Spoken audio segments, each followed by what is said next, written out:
Hello दोस्तों, मैं मोहम्मद शुएब। आज का हमारा टॉपिक है थायराइड ग्लैंड। तो हम थायराइड ग्लैंड के जर्नल फीचर के बारे में देखेंगे। तो सबसे पहले हम देखते हैं थायराइड ग्लैंड को। थायराइड ग्लैंड अपनी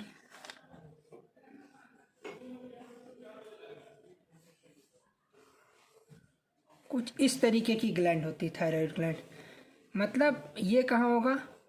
लोअर नेक पे बाइलोब्ड स्ट्रक्चर होगा। दोनों स्ट्रक्चर अटैच होंगे इस्चमस से।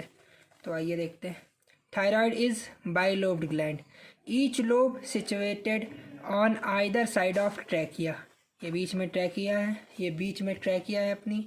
एक इधर सिचुएटेड, एक इधर situated. Then below larynx and in lower neck, two lobe are connected to each other by isthmus in front of trachea. अब जो है हम इसकी स्पेशलिटीज़ के बारे में बात करते हैं कि ये बेसिकली मेनली किस काम के लिए जानी जाती है। तो सबसे पहले ये काम करती है, स्टोरेज करती है हार्मोन का। कौन से फॉर्म में? कोलाइड फॉर्म में। तो store hormone in the form of colloid. Then दूसरा जो है, सबसे बड़ी चीज़ है कि यही एक ऐसी ग्लैंड है जो सुपरफिशियली लोकेटेड होती है। और तीसरा है, ये सेक्रीशन करती है आयोडीन का। तो ये हमने जो है थायराइड ग्लैंड के जर्नल फीचर के बारे में डिस्कस किया। अब हम बात करते हैं माइक्रोस्कोपिक फीचर। तो जब हम थायराइड ग्लैंड को बाहर निकालते हैं और उसको माइक्रोस्कोप से देखते हैं, तो माइक्रोस्कोप से देखने पर each lobule is seen to be made of aggregation of follicle. तो हमें फॉलिकल दिखते हैं। Each follicle is lined by follicular cell. Then the follicle is filled with homogeneous material called colloid. ये follicular cell है, इसके अंदर homogeneous material भरा होगा जिसको बोलते हैं अपन colloid, which appear pink, ये pink कलर का appear होगा in hematoxylin and eosin stain section से। The space between are filled by stroma made up delicate connective tissue with numerous capillary and lymphatic. The capillary lie in the contact the wall of follicle, इसको कोई ज़रूरत नहीं है। Then a part of follicular cell, the thyroid gland contain C cell. Thyroid gland में जो होती है वो उसमें सी सेल मिलेगी।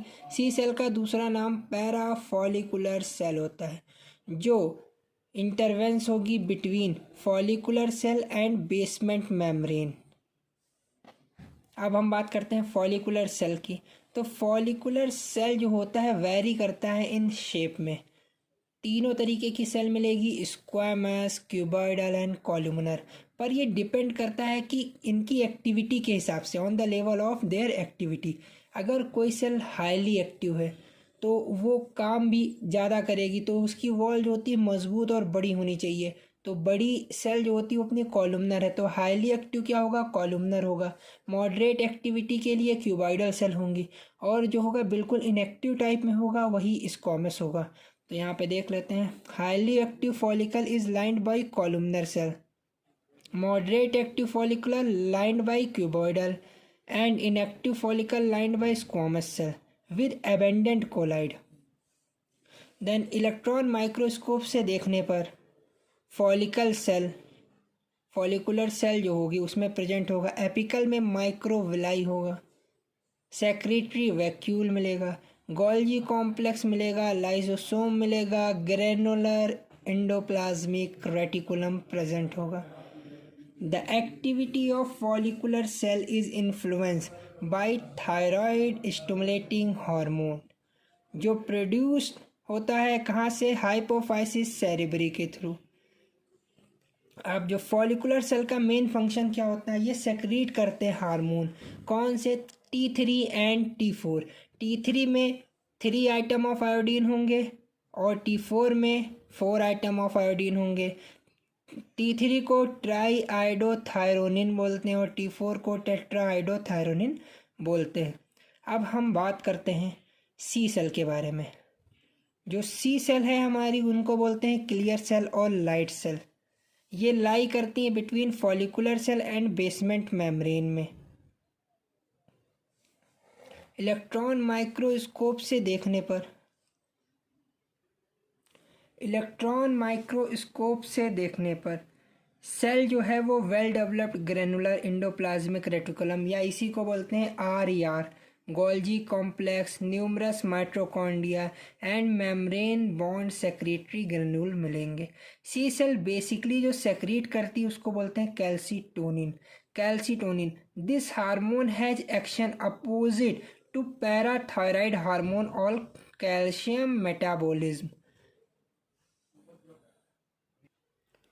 It's mainly lower the blood calcium level when serum calcium level is high by suppressing release of calcium ion from bone. This is achieved by suppressing bone reabsorption by osteoclast। इसका मतलब ये है कि जब हमारे bone में, serum में calcium level कम होने लगेगा, बोन नहीं बेसिकली ब्लड में जब हमारे कैल्शियम लेवल कम होने लगेगा तो कुछ आयन रिलीज होंगे जो बोन से स्टिमुलेट करेंगे कि कैल्शियम बाहर निकाले और ब्लड में वापस कैल्शियम लेवल बढ़ने लगेगा। Secretion of calcitonin is stimulated in by increase in blood calcium level.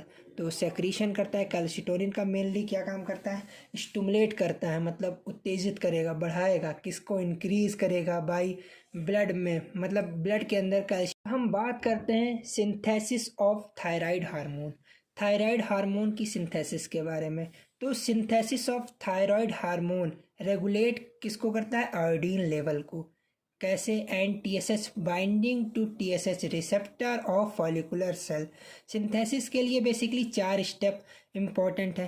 पहला सिंथेसिस ऑफ थायरोग्लोबिन, दूसरा uptake of iodine from the blood, तीसरा एक्टिवेशन ऑफ आयोडीन, चौथा iodination of tyrosine residues of thyroglobin.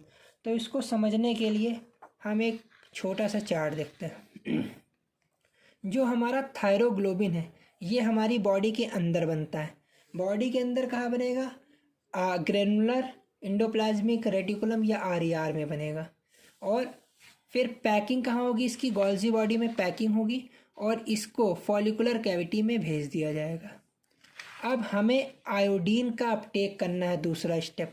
तो iodine हमारी body में नहीं बनती, हम खाना, डाइट के थ्रू आयोडीन लेते हैं। तो आयोडीन जो है वो हमारे ब्लड वेसल्स में तैर रही है। तो जब फॉलिकुलर सेल के पास आएगी तो यहाँ पे एक मेम्ब्रेन ट्रांसपोर्ट प्रोटीन होगी जो आयोडीन को यहाँ से खींच के इसके फॉलिकुलर सेल के अंदर भेजेगी। पहले यहाँ पे I2 को, आयोडीन को ऑक्सीडाइज किया जाएगा, किसके थ्रू, थायराइड परऑक्सीडेज के थ्रू, और फिर यहाँ से इसको कैविटी में भेज दिया जाएगा। अब फॉलिकुलर कैविटी के अंदर थायरोग्लोबिन प्रेजेंट है और आयोडीन के मॉलिक्यूल प्रेजेंट हैं। अब आयोडीन के मॉलिक्यूल, थायरोग्लोबिन प्रेजेंट है और आयोडीन के मॉलिक्यूल प्रेजेंट है। तो आयोडीन के मॉलिक्यूल और थायरोग्लोबिन पे कपलिंग होगी। अगर कहीं पे एक आयोडीन लगा है तो इसको मोनोआइडो बोलेंगे, कहीं पे 2 लगे हैं तो इसे डाईआइडो बोलेंगे। तो इस तरीके से बनते रहेंगे, मोनोआइडो डाईआइडो, मोनोआइडो डाईआइडो। फिर ये आगे चल के इसमें दोबारा से रीअरेंज करेंगे तो 1, 2 और 3, अगर कहीं पे 3 ये लग जाते हैं तो इसको बोलते हैं T3, और कहीं पे 4 का कॉम्बिनेशन हो जाएगा तो इसे बोलेंगे T4। तो इस तरीके से T3 और T4 बनेंगे। बनने के बाद इन्हें वापस कैविटी से सेल में भेजा जाएगा, सेल के बाद इन्हें वापस ब्लड में डाला जाएगा। तो आइए देखते हैं, स्टेप बाय स्टेप समझने की कोशिश करते हैं। Synthesis of thyroglobin, thyroglobin synthesize by granular endoplasmic reticulum.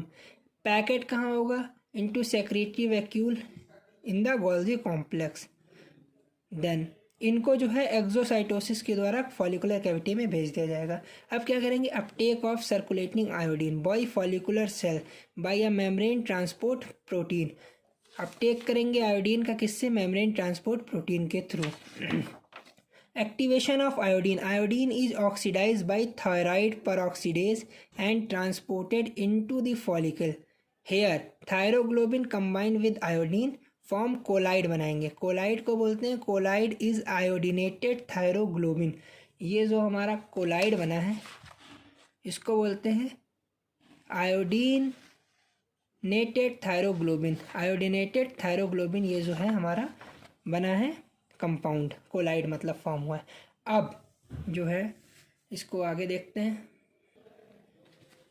Iodination within the colloid, the iodination of tyrosine residue of thyroglobin result formation करेगा मोनोआइडोथायरोनिन का diiodothyronine. The coupling of molecule produce T3 and T4।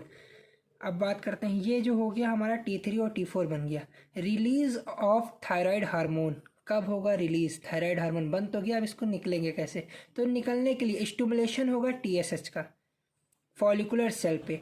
Take up colloid into cell by endocytosis. अब cavity से follicular cell में चला आएगा। within the cell, the iodinated thyroglobin is act upon by enzyme present in lysosome releasing hormone T3 and T4 which pass basally through the cell and release into the blood capillary। lysosome releasing hormone की मदद से T3 T4 जो है blood capillary में आ जाएगा। Hormone produce in thyroid gland mainly क्या T4 करेगा? T4 सिंथेसिस कहाँ होगा? In the liver, in the kidney and some other tissue. T4 is converted T3 by removal 1I2 molecule release कर देगा।